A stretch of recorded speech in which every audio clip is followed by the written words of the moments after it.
മൂന്നാർ ടൗണിലെ വിവിധ വ്യാപാര സ്ഥാപനങ്ങൾക്ക് സബ് കളക്ടറുടെ നോട്ടീസ്. സ്ഥാപനമായും കെട്ടിടവുമായും ബന്ധപ്പെട്ട അടിസ്ഥാന രേഖകളും ഭൂമിയുടെ ഉടമസ്ഥാവകാശം തെളിയിക്കുന്ന രേഖകൾ എന്നിവ ഹാജരാക്കണമെന്നാവശ്യപ്പെട്ടാണ് നോട്ടീസ് നൽകിയിട്ടുള്ളത്.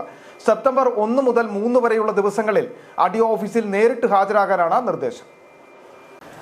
മൂന്നാർ ടൗണിൽ പെരിയവാര പാലം മുതൽ ചർച്ചിൽ പാലം വരെയുള്ള ഭാഗങ്ങളിൽ പ്രവർത്തിക്കുന്ന 29 വ്യാപാര സ്ഥാപനങ്ങൾക്കെതിരെ നടപടിയെടുക്കുന്നതിന് മുന്നോടിയായി ഉടമസ്ഥാവകാശം തെളിയിക്കുന്ന രേഖകൾ ഹാജരാക്കണമെന്നാവശ്യപ്പെട്ട് ദേവികുളം സബ് കളക്ടർ നോട്ടീസ് നൽകി.